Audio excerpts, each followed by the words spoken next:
onde agora nós vamos ver essa soberania de Deus e a justiça no sofrimento. Porque quando nós estamos sofrendo, uma das coisas que vem na nossa mente é justo o meu sofrimento? É justo o meu sofrimento? É justo da parte de Deus permitir isso que eu estou vivendo? E logo somos acometidos de questionamentos relacionados à injustiça. Ou logo pensamos que realmente, como uma troca, como se fosse preto e branco, onde nós vamos, não, Deus está exercendo a sua justiça. E às vezes ele o faz, mas não no caso de Jó. Mas realmente isso é muito difícil de entendermos, a soberania de Deus, o seu sofrimento e a justiça de Deus. Bildade, principalmente no capítulo 8, ele vai trazer aqui que os caminhos de Deus são justos. Ele vai trazer essa ideia agora de que o sofrimento de Jó faz parte da justiça de Deus e ele precisa aceitar essa justiça. Enquanto ele entendia que era algo que Jó tinha feito, simplesmente aqui, Bildade vai dizer assim, Deus é justo e agora você precisa conviver com essa justiça de Deus. Por isso aqui é a base do seu sofrimento. Não só isso, mas ele vai trazer um ensinamento sobre a evidência dessa justiça de Deus. E depois nós vemos a conclusão. E logo depois, então, Jó trará aqui justamente a sua resposta. Mas ele vai descrever, por exemplo, nos capítulo 8, versículos de 1 a 7, da seguinte forma, então Bildade, o suíta, tomou a palavra e disse, até quando você falará essas coisas? E até quando as palavras da sua boca serão como um vento impetuoso? Será que Deus perverteria o direito? Será que o Todo-Poderoso perverteria a justiça? Se os seus filhos, Jó, pecaram contra ele, também ele os entregou ao poder da transgressão que cometeram. Mas se você buscar a Deus, pedir misericórdia ao Todo-Poderoso, se você for puro e reto, ele sem demora despertará para ajudá-lo e restaurará a justiça da sua morada. O seu primeiro estado parecerá pequeno comparado com a grandeza do seu último estado. Irritado com o lamento, aqui Bildade inicia, já censurando Jó, numa pergunta retórica aqui. Numa pergunta onde, até quando você vai falar essas coisas? Até quando a sua boca proliferar aqui esse vento impetuoso? E ele faz a seguinte pergunta, Deus perverterá a justiça? Para ele, Bildade afirma que quem sofre calamidade pecou. E agora vive essa justiça de Deus. Inclusive usa os próprios exemplos dos filhos de Jó. Ele vai dizer assim, os próprios filhos de Jó morreram nesse desastre porque certamente eles pecaram. Sabe por que bateu o vento lá, caiu tudo sobre eles? Jó, porque os seus filhos eram pecadores. Eles pecaram. Sofreram uma punição justa. Agora aqui, irmãos, só uma parênteses, né? Quem vai consolar não usa o luto de uma pessoa para justificar esse tipo de coisa. Deu para entender aqui? A falta de sensibilidade do camarada. O homem perdeu os filhos. Aí ele faz assim, eles morreram porque eles eram pecadores mesmo. Não faça isso num velório, tá bom? Por favor. Morreu porque era pecador mesmo. Porque Bildade tinha essa coisa. Bildade, quando nós olhamos para o seu relato aqui, ele vai entender agora como se fosse preto e branco, e nessa balança agora, e que simplesmente Deus continua fazendo e fará dessa forma. Ele vai agora exercer a sua justiça, não importando como. E os próprios filhos de Jó são frutos dessa justiça de Deus. Eles pecaram. Se você não sabe, se você está passando um pano, se você não tem desconfiança, Deus sabe e agora você está vivendo essa justiça. E agora, Jó, não só isso. Se você está vivo, é porque porque talvez o seu pecado não foi tão severo quanto o dos seus filhos. Por isso, aproveita o tempo que você está vivo para alcançar essa justiça diante de Deus. Não só isso, mas agora nos versículos de 8 a 19, Ele vai agora dar um exemplo disso aqui. Ele vai dizer assim: por favor, pergunte agora os que são das gerações passadas e atente para a experiência dos pais deles. Porque nós somos de ontem e nada sabemos, pois os nossos dias sobre a terra são como sombra. Será que os pais não o ensinarão, falando a vocês? Será que o próprio entendimento não proferirão essas palavras? Pode o papiro crescer fora do pântano, ou cresce junco sem água? Quando estão verdes e ainda não foram colhidos, secam antes de qualquer outra erva. São assim as veredas de todos que se esquecem de Deus. E a esperança dos ímpios perecerá. E a sua firmeza será frustrada, e a sua confiança é teia de aranha. Ele se encontra em sua casa, mas ela não resiste. Agarra-se a ela, mas ela não fica em pé.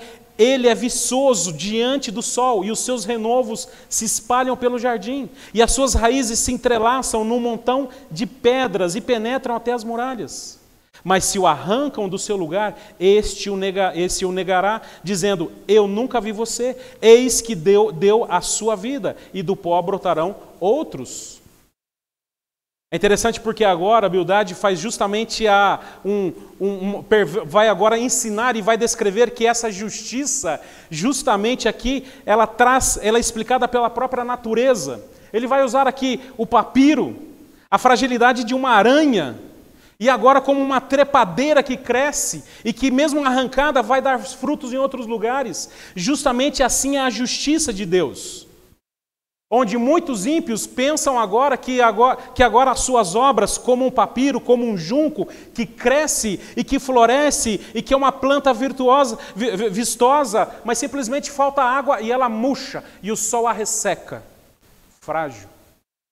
Como uma aranha que tece a sua teia, a sua casa, mas simplesmente ali morando e fazendo a sua moradia, mas simplesmente um vento bate e aquela teia de aranha simplesmente se desfaz.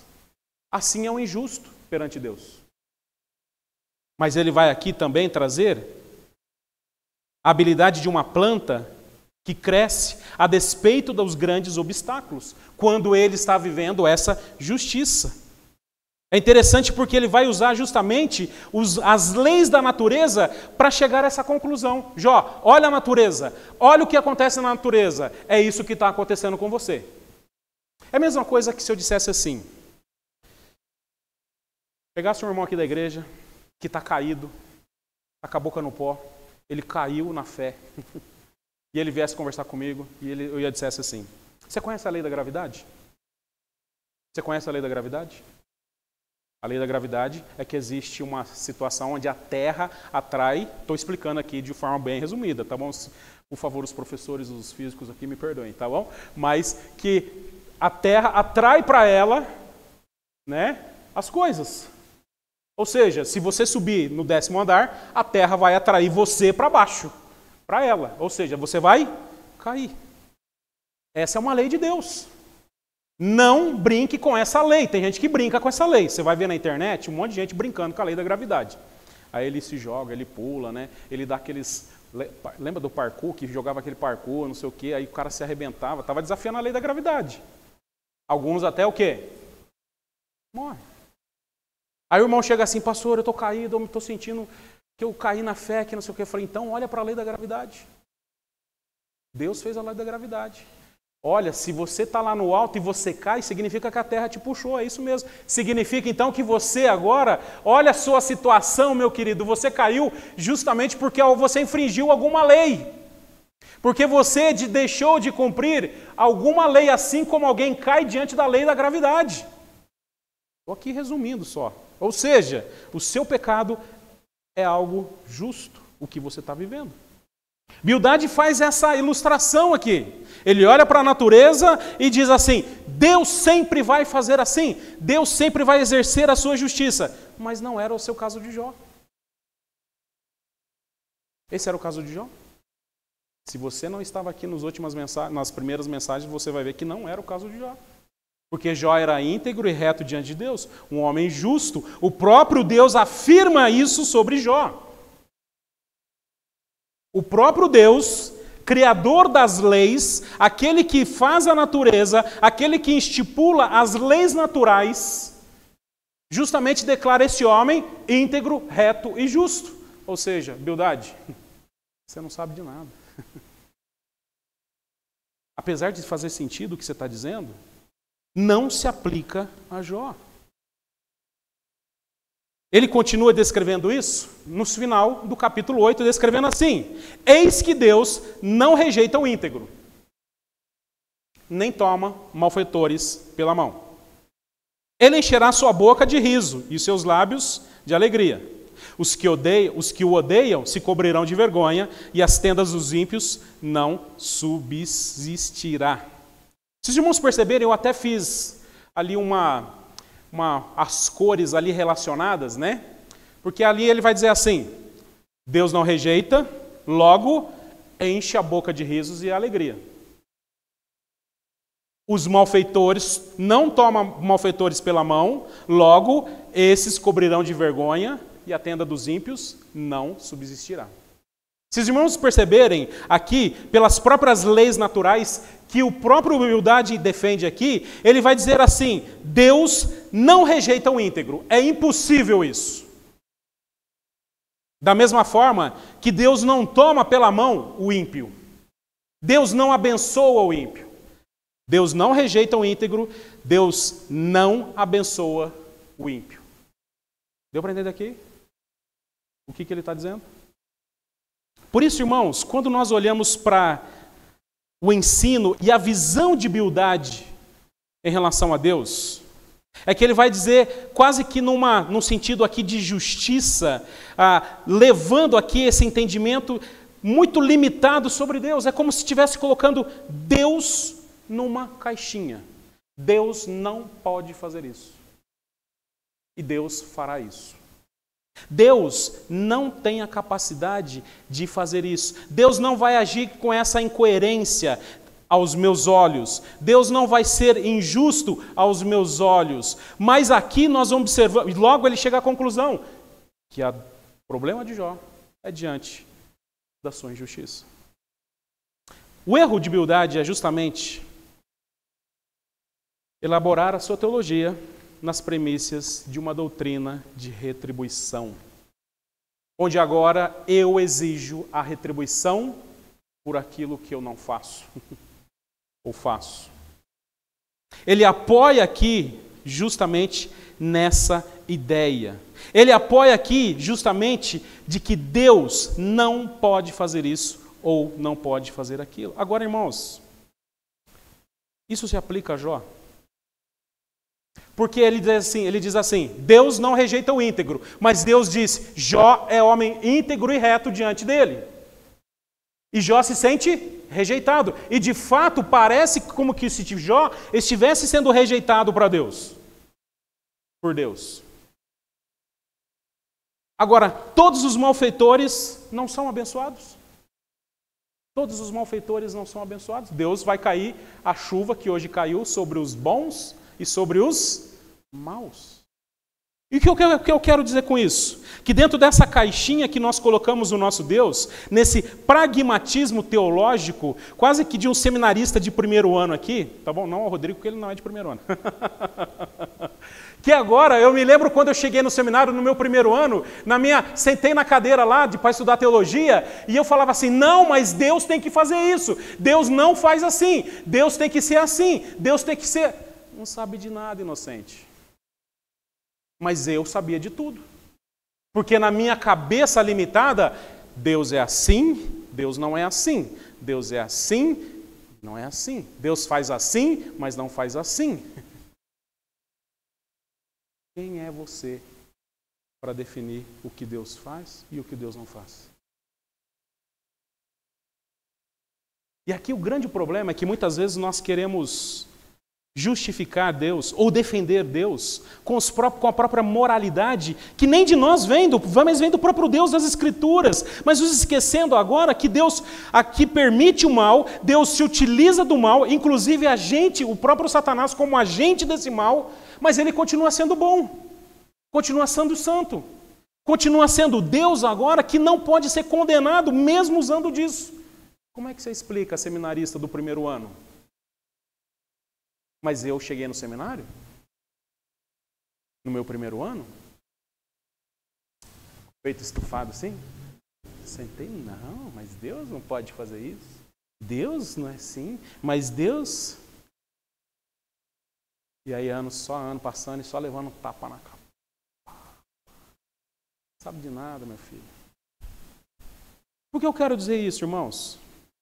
Porque nós precisamos abrir a nossa mente, não, com relação à soberania de Deus, com relação àquilo que Deus é, onde nós muitas vezes vivemos um cristianismo tão raso, um cristianismo tão medíocre, dentro dessa caixinha, e que agora eu entendo que eu começo a viver um cristianismo de exigências para com Deus. E eu começo a viver uma mágoa para com Deus. Porque eu começo a ver que mesmo eu sendo justo aos meus próprios olhos, Deus não me abençoa tanto quanto aquele ímpio que eu estava sendo abençoado por Deus. E é assim. E você fica o quê? Você acha justo isso? Na minha carne, eu acho injusto. Na minha carne, eu vou julgar as decisões de Deus. Na minha própria justiça, eu vou dizer, Deus está sendo injusto para comigo. Porque olha o que está fazendo. Você que que já na sua infância teve irmãos, questionou muitas vezes a justiça do seu pai e da sua mãe. Certo? Éramos em 4 irmãos. E aí, ela falava assim, minha mãe falava assim, chegava, quem fez? Isso aqui e tal. Aí eu, não, foi ele. E aí o outro ficava assim. Aí, minha mãe vinha, me batia, mas eu era malandro. Eu era esperto. Eu sabia dos podres dos meus irmãos. Na hora que o coro estava cantando, eu queria fazer minha justiça. Aí eu falava assim, mas o Wilson também fez isso. Mas o Kleber também fez isso. Ah, é? E aí eu dedava todo mundo, caguetava todo mundo. E aí o que acontecia? Porque eu queria ver essa justiça sendo feita, mesmo sendo injusto. Deu para entender essas situações aqui? Que nós realizamos e vivemos essa vida cristã muitas vezes medíocre.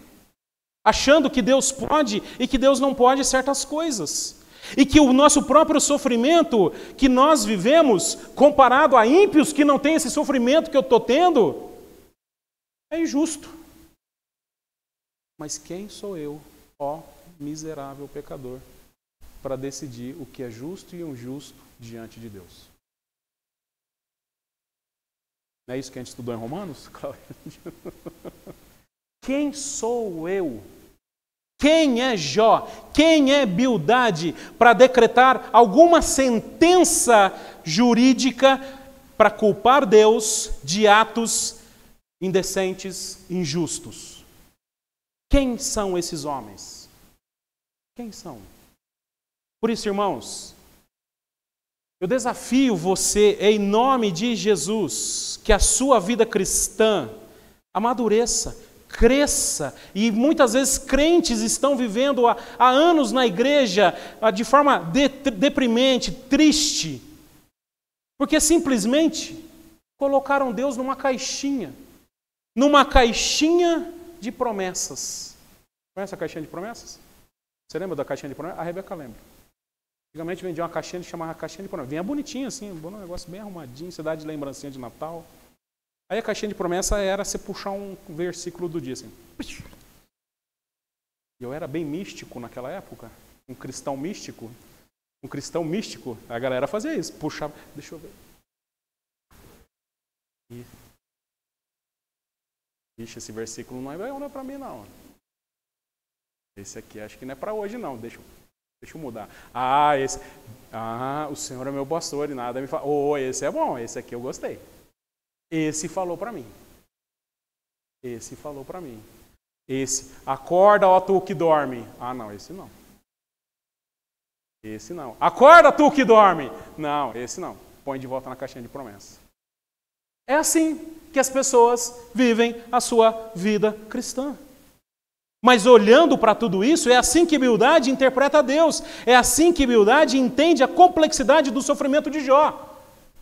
Jó, o que você está vivendo é a justiça de Deus. E aqui, irmãos, é claro que Deus é justo, claro que Deus já derrama a sua justiça, inclusive neste mundo, entregando o homem a si mesmo. Você acha que Deus não está julgando esse mundo? Você acha mesmo? Romanos, capítulo 1, vai dizer assim: Deus os entregou ao estado deprimente de suas mentes. Deus já exerce a sua justiça. Sabe o que fazendo o quê?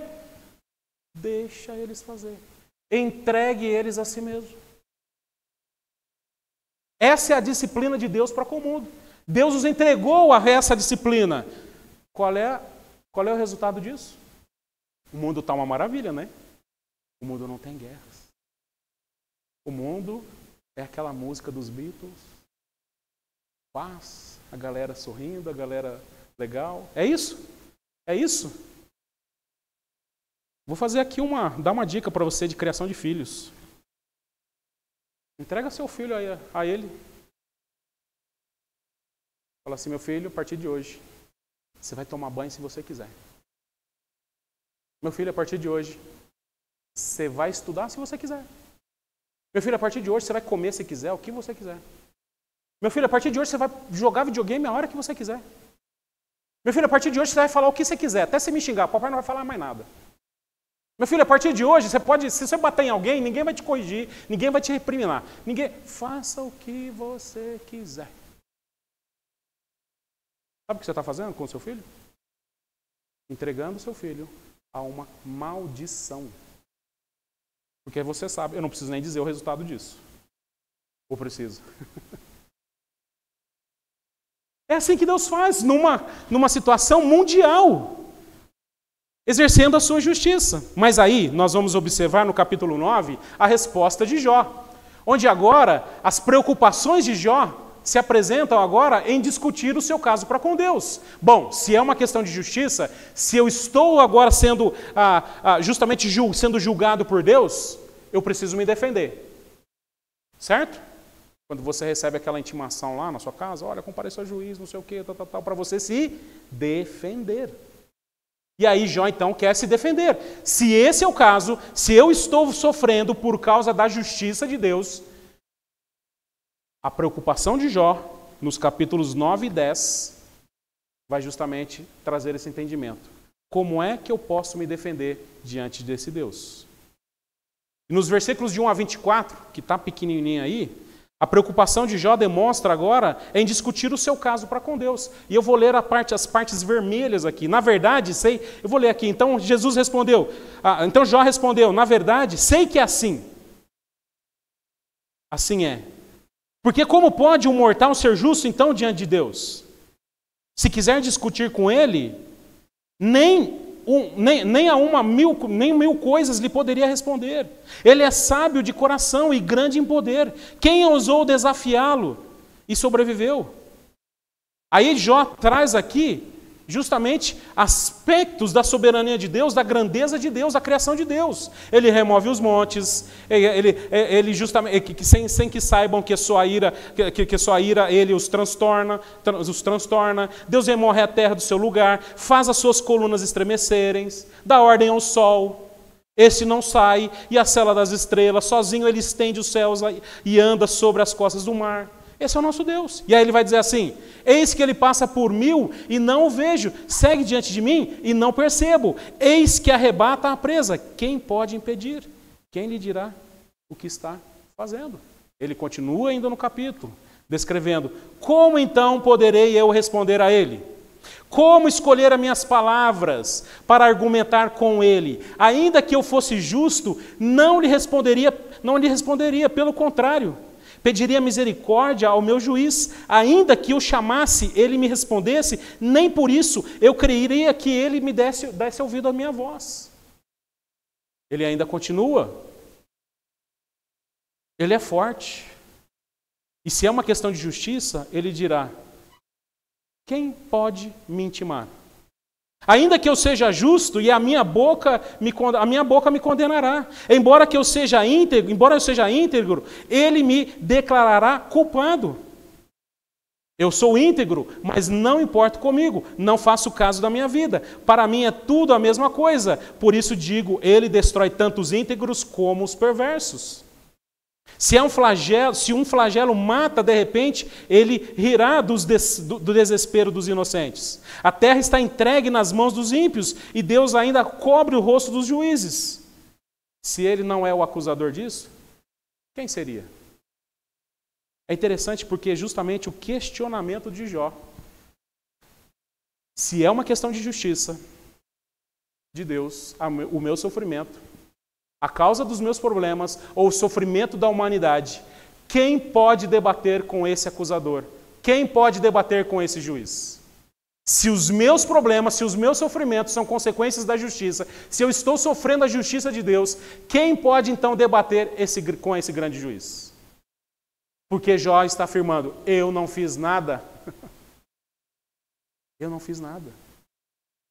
Sua vontade é até de se defender, mas perante o juiz, perante a grandeza desse juiz, faltou uma palavrinha ali, tá bom? Rapidamente se esvai quando ele medita no poder majestoso e maravilhoso da sabedoria de Deus, como expressado nos versos depois, como se fosse um hino.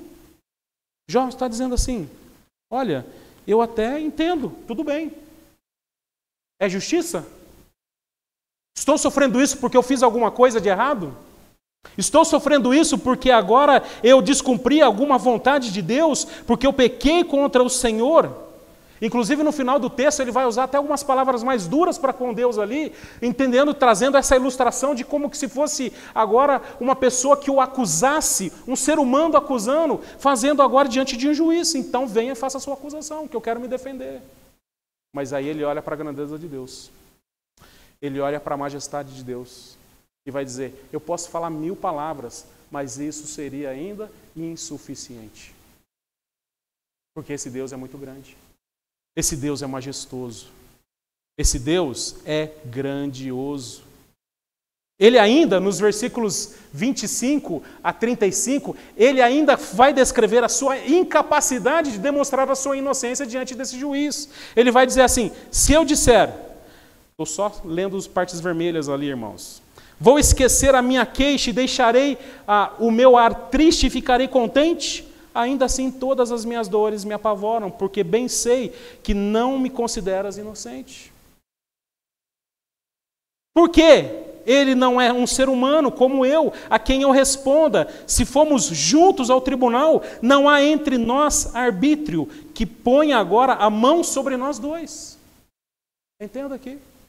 Se eu e Deus estivermos num tribunal, quem vai julgar se Deus está certo ou errado?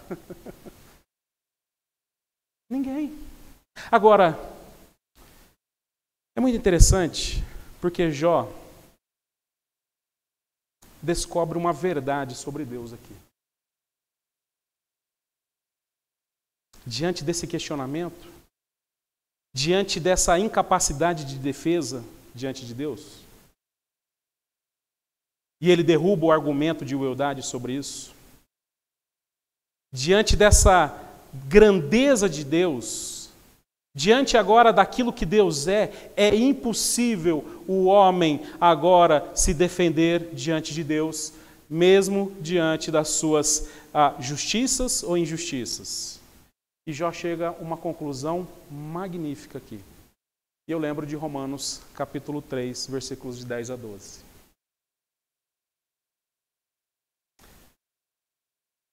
Não há nenhum justo, nenhum sequer. Não há ninguém que entenda. Ninguém que busque a Deus, pois todos se desviaram e tornaram-se juntamente inúteis. E não há ninguém que faça o bem. Não há nenhum sequer. Sabe a conclusão que Jó chega? Quem pode debater com Deus se todos são injustos? Quem pode debater com o juiz se todos são réus? Quem pode? Quem pode debater a nossa causa diante de Deus? Eu? Você? Por isso se apresenta um justo justificador. Mesmo Jó não está falando sobre isso, mesmo Jó não descrevendo isso no seu lamento aqui, como nós veremos no capítulo 10, mas Jó chega a uma conclusão aqui primordial para a fé cristã. Onde agora, nessa tentativa obstinada de colocar Deus numa caixinha, pode isso, não pode aquilo, se eu fizer isso, Deus vai me justificar, se eu não fizer isso, Deus vai me culpar, se eu tiver essas obras e realizá-las, Deus me abençoa, se eu não fizer, justamente eu vou ser culpado. Nós vamos observar que nada justifica a minha vida diante de Deus. Por isso entra em cena um justo justificador. Que é quem? Pastor William? O padre? É o pastor que intercede por você? É a sua mãe, adolescente aqui da igreja? É o seu pai, que é membro da igreja? É a sua esposa? É o seu vovô, a sua vovó? Quem é o justo justificador? Tem alguém comigo aí? Quem é? Deu para entender aqui? Jó não entende isso. Jó não foi até o fim. Jó realmente ele não apresenta aqui essa esperança, mas ele chega a uma conclusão real, teológica, profunda, que diante de Deus, diante da nossa culpa, nós somos impossibilitados de exercer qualquer tipo de justiça, de debater com Deus. Por isso entra em cena a necessidade de um justo justificador. E diante dessa encruzilhada, diante desse caminho aqui sem nenhuma opção para Jó, no capítulo 10, ele continua descrevendo o seu lamento. Ele não tenta olhar para suas obras, para aquilo que ele fez e se justificar diante de Deus, como Bildade estava propondo. Ele sabe que isso é impossível, ele sabe que ele não poderia debater com Deus. Ele sabe que agora, diante de um justo, soberano juiz, é impossível. Nem 1000 palavras conseguirão agora defender tudo isso. O que resta para esse homem? Apenas lamentar. E todo o capítulo 10 de Jó justamente traz isso. O lamento de um pecador injustificado. Estou cansado de viver. Darei livre curso à minha queixa, falarei na amargura da minha alma, pedirei a Deus, não me condenes, faze-me saber que tens contra mim. Será que tens prazer em me oprimir e me rejeitar a obra das tuas mãos, em favorecer o conselho dos ímpios? Por acaso os teus olhos de gente, ou vês tudo o que vês uma pessoa? São os teus dias como os meus dias, um mortal? São os teus anos como anos de um ser humano, para te informares a minha iniquidade e indagares o meu pecado? Bem sabes que eu não sou culpado, todavia não há ninguém que possa me livrar da sua mão. Aqui nós precisamos lembrar que Jó está recitando um hino de exaltação ao nosso Deus, num lamento de um pecador. Agora, pecadores se colocam assim diante de Deus? Pecadores se colocam assim diante de Deus?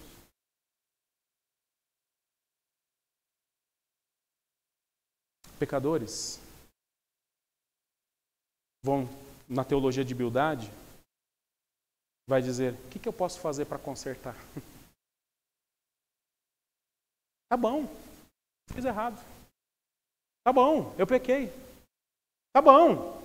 Entendo que eu dei uma mancada. Tá bom, reconheço que eu pisei na bola. O que eu posso fazer para ajudar? O senhor aceita um Pix? Aceita um Pix? Tá bom, eu vou lá tomar ceia no primeiro domingo, tudo bem? Tá bom, eu vou até ajudar lá, dou uma oferta para a igreja, tudo bem? Mas ao invés disso, ele deveria dizer, assim como Jó, estou sem saída. Não tem caminho para mim. Estou desesperado, porque agora, diante dessa vida, eu não sei para onde ir. Não só isso, mas, por exemplo, quando nós observamos nos versículos 8 a 17, nós vamos ver agora Jó reconhecendo que o próprio Deus parece não tirar os olhos dele. Onde dia e noite a sua vida é oprimida com relação a isso. Ele vai dizer assim, mas ocultastes as coisas do teu coração, e que agora sei que este era o teu plano. E se eu pecar, tu me observas. E a minha iniquidade não me perdoarás. Se for iníquo, ai de mim, e se for justo, não ouso levantar a cabeça, pois estou envergonhado e olho para a minha miséria. É interessante porque mesmo Jó sabendo que não fez nada, que não tinha culpa, ele não trazia para si mesmo esse mérito. E Jó faz isso. Eu não fiz nada. O próprio Deus declarou que ele era um homem íntegro e reto, mas ele não traz para si essa justificativa para se defender diante desse Deus que está exercendo a sua justiça. Porque parece agora que o próprio Deus não tira os olhos dele. Dia e noite esse Deus está de olho em mim.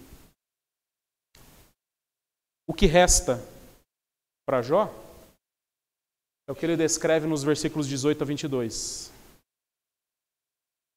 Onde agora ele passa a se preocupar apenas com a morte. Por que me tirastes do ventre da minha mãe?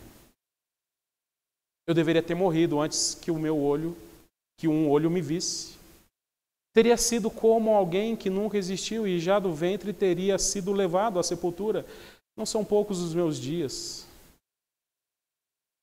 Cessa, pois, e deixa-me em paz, para que por um pouco eu tome alento antes que vá para um lugar do qual não voltarei, para a terra das trevas e da sombra da morte, da terra da escuridão e das terras profundas, terra de sombra e da morte e do caos, onde a própria luz é como escuridão. O que resta para Jó é uma perspectiva do fim. E aqui, irmãos, nós precisamos lembrar que Jó chega a uma conclusão primordial da nossa relação com Deus. Onde nem igreja, nem moralidade, nem justiça, nem virtudes, nem amigos, nem família, nem pai, nem mãe, nem carreira, nada pode ser usado como justiça perante Deus. Mas eu sou tão bom. Mas eu faço tanta coisa boa. Nada, pastor. Pastor, mas eu nem vou para o bar beber. Pastor, mas eu nem dou mancada. Pastor, eu nem faço... Poxa, eu nem bato na minha esposa. Pastor, mas eu nem maltrato os meus filhos. Pastor, mas eu nem... Olha, eu vou na igreja todo domingo. Pastor, eu até fui batizado. Pastor, olha, eu até na minha empresa, o senhor não sabe o que eu aguento lá, mas eu tento manter a minha integridade como um homem e uma mulher justa, íntegro e reto. Nem isso. Nem isso. Deus, eu fui 20 anos pastor de igreja. Deus, nem isso. Nem isso. Deus, 20 anos de ministério. Pastor, Deus, tem uma estrelinha para o pastor aí? Me livra do sofrimento, por favor, afinal de contas eu sou pastor, não é verdade? Me livra aí um pouco. Me livra aí desses problemas. Deus faz isso comigo?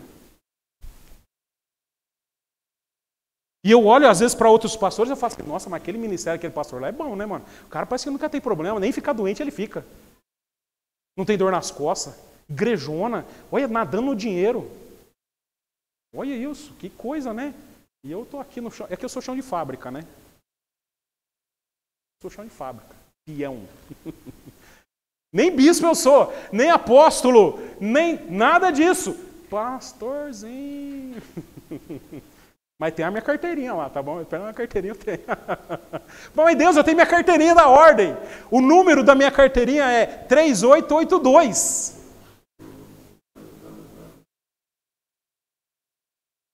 Você não pode usar nenhum desses argumentos para questionar os seus sofrimentos e que ele não pode fazer isso ou aquilo.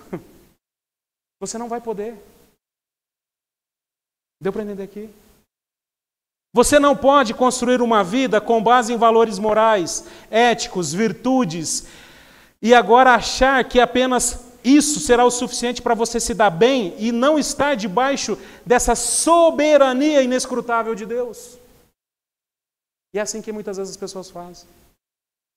Eu vou construir uma vida, a minha casa, de forma virtuosa, valores morais, éticos, virtuoso, e nada vai me atingir. Nada vai me atingir. Mas de repente vem um temporal e destrói o seu castelo.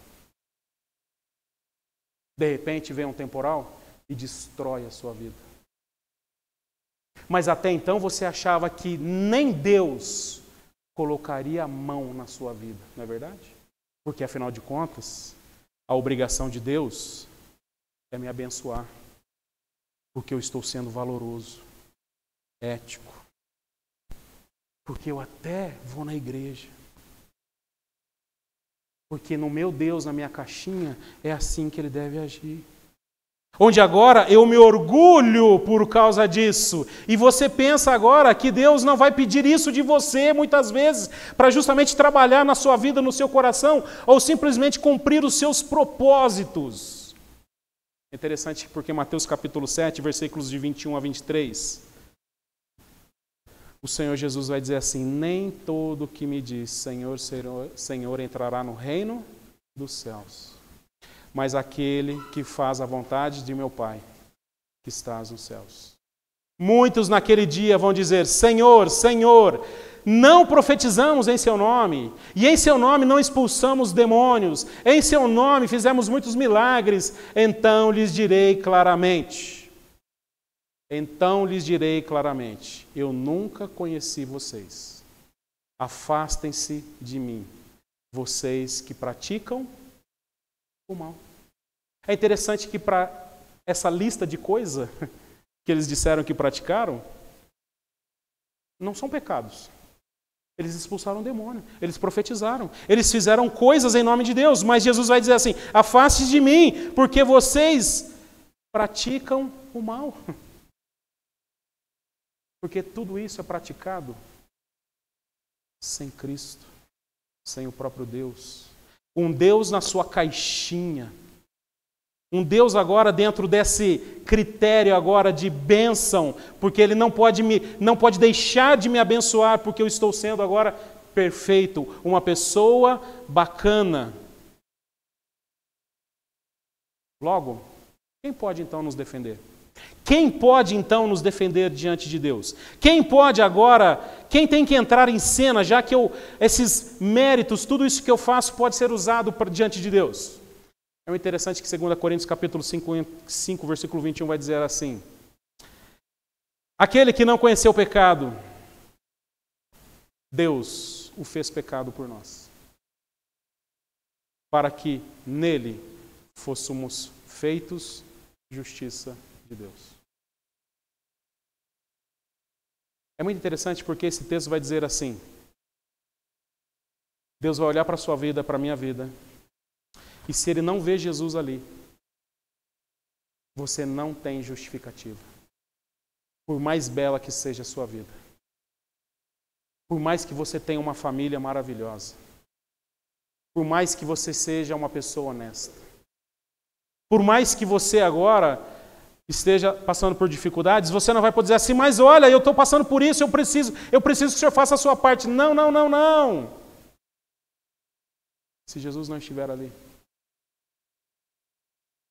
Romanos capítulo 5, versículos de 1 a 5 vai dizer assim: justificados, pois, mediante a fé, temos paz com Deus por nosso Senhor Jesus Cristo, pelo qual obtivemos também acesso pela fé. E esta é a graça no qual estamos firmes e nos gloriamos na esperança da glória de Deus. E não somente isso, mas também nos gloriamos nas tribulações, sabendo que a tribulação produz perseverança, e a perseverança produz experiência, a experiência produz esperança. Ora, a esperança não nos deixa decepcionados, porque o amor de Deus é derramado em nossos corações pelo Espírito Santo que nos foi dado. Aqui faz sentido a encarnação de Jesus e seus sofrimentos. O seu sofrer como um homem que vence agora e alcança a justiça por todos nós. Algo que eu era incapaz de alcançar. E agora Jesus nos defende, nos redime. Ele debate a nossa causa para com Deus. A pergunta de Jó é respondida na pessoa de Cristo Jesus. Como eu vou debater diante desse juiz? Não vai. Porque é Jesus que vai. Tá bom para você isso ou não? É Ele que vai. Jó fazia sacrifícios, intercedia pelos seus filhos, a fim de alcançar inclusive essa justiça, mas agora quem intercede e alcança essa justiça por ele é somente Cristo Jesus. Por isso, irmãos, você pode ter tudo, ser tudo. Não é o que dizem por aí? Você pode ser tudo. Você pode tudo, mas sem Cristo você não tem nada. Você é apenas um homem e uma mulher miserável. E aqui, irmãos, é muito interessante que quando nós olhamos para, encerrando essa mensagem, isso deveria produzir em nós agora um entendimento em nosso coração essa noite. Você entende a sua fragilidade essa noite? Você entende, homem e mulher sentado aqui hoje, o quão frágil você é? Você entende a sua nudez perante Deus? Você entende nessa noite a sua incapacidade perante Deus? Você entende que a sua fome e sede de justiça precisa ser suprida em Cristo Jesus? Você entende que Deus nos coloca em situações que se eu for para a direita eu morro, se eu for para a esquerda eu sou destruído, e o que resta? Apenas na minha frente uma cruz, que é Cristo Jesus. Um caminho desconhecido, mas que deve ser percorrido com humildade, por meio do desprendimento e pela fé. Você entende que muitas vezes na nossa vida, assim como Jó, onde ele chega a uma conclusão, quem pode me defender? Quem fará alguma coisa por mim? Onde agora nós chegamos a uma conclusão onde Deus tira tudo para que Ele seja tudo em nós. Você entende que agora em Cristo Jesus você está morrendo dia após dia? E isso é doloroso, essa morte é dolorosa para nós? Você entende que Ele tira a nossa roupa do que somos para nos vestirmos dele? Você entende que a sua personalidade, o que você é, o tanto que você orgulha, poxa, eu sou assim, meus valores, simplesmente Deus vai tirando, tirando, tirando, tirando, para que Ele vista em você Cristo Jesus? Entende? E isso é difícil. Isso é duro. Mas eu achava assim. Mas eu pensava que Deus era assim. Mas eu achava que Deus faria. Mas Deus vai tirando, tirando. Você entende que Ele tira muitas vezes de nós o pão e a água, e vamos agora passar por dificuldades, sede, para que nele recebemos o pão da vida e a água viva? Você entende isso? Você entende que na fome é nele que nós vamos buscar a satisfação da nossa alma? Você entende que Ele nos tira a própria vida para dar a sua vida em nós e nós vivamos nele? Dá para entender isso? Dá para entender que muitas vezes a nossa vida vai ser destruída. O meu castelo vai ser derrubado para que tudo se faça novo em Cristo Jesus. Tudo isso porque Ele é um Deus que fez justiça por nós. Por isso, irmãos, nessa semana que estamos começando, em nome de Jesus, quero desafiar você a policiar a sua vida, a pedir que o Espírito Santo esteja no seu coração, policiando de tal forma onde você se destitua do seu orgulho,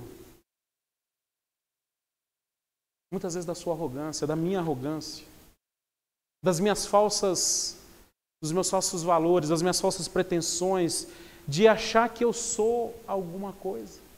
Na música do Roberto Carlos, esse cara sou eu. Não. Esse cara é Jesus. Não é você. Jovens, idosos, maridos, esposas, em nome de Jesus, se desprenda disso. Se é uma dificuldade para você, se você se orgulha da sua vida, de todas as suas virtudes, daquilo que você é, e está sofrendo, exigindo de Deus, Deus, eu estou agindo perfeitamente, porque o Senhor não está sendo justo comigo. Se desprenda em nome de Jesus dessa arrogância, desse orgulho. Diga a Deus, eu não quero usar isso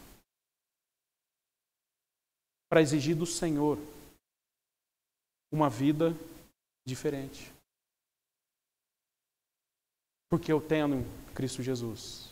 Que nesta semana que estamos começando, irmãos, em nome de Cristo Jesus, possamos assim fazer, ter esse entendimento no Senhor. E eu sei que muitos irmãos aqui, você está sofrendo alguma outra situação, alguma ansiedade, alguma luta, alguma dificuldade. Em nome de Jesus, entregue a Ele. Porque o orgulhoso não entrega nada. Porque o arrogante vai dizer assim, ó, eu dou conta. O Senhor só precisa abrir as portas para mim, mas eu faço. Baixe sua cabeça perante o Deus Todo-Poderoso e diga, Senhor, tira tudo de mim, para que o Senhor seja tudo em mim. Vamos cantar.